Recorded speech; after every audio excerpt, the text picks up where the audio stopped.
at Seed Yoga, and I'm hopping on this morning to talk with you a little bit about morning routines.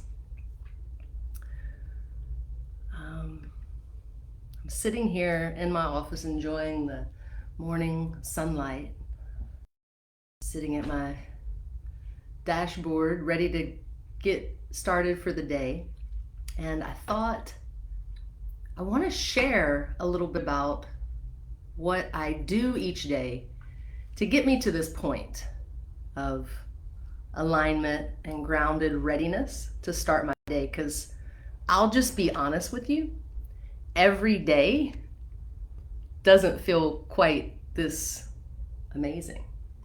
And I'm noticing this morning, and that's why I want to hop on here and talk with you about it. I've been practicing these routines for years now. I do change them here and there according to myself and my energy level each day.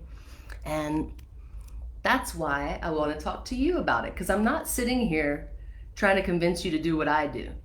We all know that that's not necessarily going to work for you.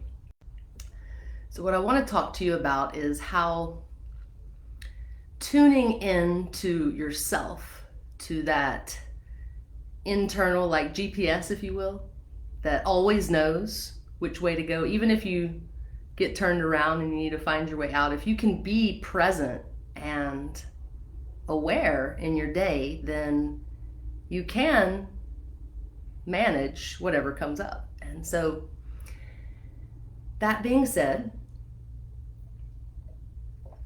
I want to offer the opportunity for you and I want to invite you to hop on a discovery call. This will be a quick little chat where we can talk about how you're starting your day or what kind of routines you have established, and kind of help you tune in and establish some, good morning, Tammy, establish some daily routines that work for you. And I'll give you an example.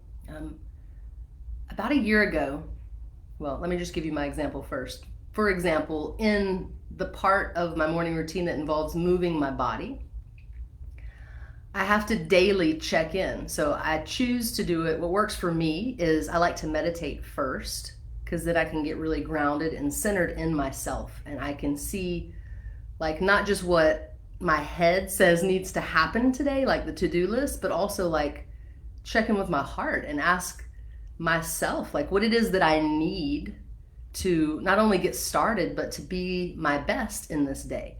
And for everybody, it's going to be a little different. Today, I was requiring a lot of movement. So in addition to my morning yoga practice, I went for a mile run. And I'm just going to brag on myself a little bit because it felt really good. I set an intention to just run the entire time, just as fast as I could. And I kind of have this like standing goal of 9 minutes, because it's 9 laps for a mile. And I figure that each lap is a minute. And so I kind of came up with that goal. And long story short, this morning I beat that goal just by showing up and choosing to push myself a little bit. And it felt really good.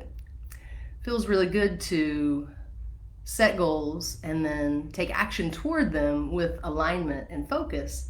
And so that's what it's all about, living on purpose. And this message is just to invite you to either just tell me in the chat what are some daily rituals that you follow that help you stay grounded in yourself so that you can move through the day with ease and flexibility.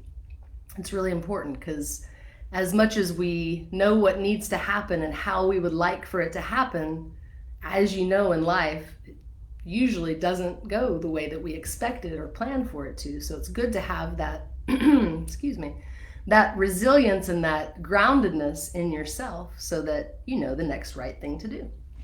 So call me or message me. Let's set up a chat, a discovery call so that I can help you establish those daily routines, those things that work for you. And part of that will be maybe some practices that help you to tune in to you and think about what you really need. So envisioning that is part of it, the meditation, the thinking and seeing our goals, picturing what we want to happen. Yes, yes, I love it. Centering in the morning. It feeds into everything that we do. Thank you, Tammy, for bringing that up. It's such an important part of the day. And like I said, everybody's day is a little different. Timing is a little different. And I know what some people are going to say. How can you spend so much time just on yourself? It's so selfish. It's really not, y'all. This is, I want to normalize the realization that taking care of yourself is the single most important thing that you can do. Because this is, you hear this said a lot, you can't give from an empty cup. You want to fill your cup and make sure, what I mean by that is make sure that your needs are met. If you eat breakfast in the morning, make sure that you have some food. I fast in the morning, so that's not a thing for me. So that's why I have a little more time to be active. So again, just making the point that every body is different and it's different for every body. The main thing that I want to help you do is tune into yourself. Get used to listening to your intuition by practicing and taking some practices into your life that allow you to connect back with yourself and your body, such as yoga and massage. So yeah, have a beautiful day. Looking forward to chatting with you soon and hearing all the ways that you ground yourself for the day and make it your best day. Let's move more and stress less. Have a wonderful Wednesday, everyone.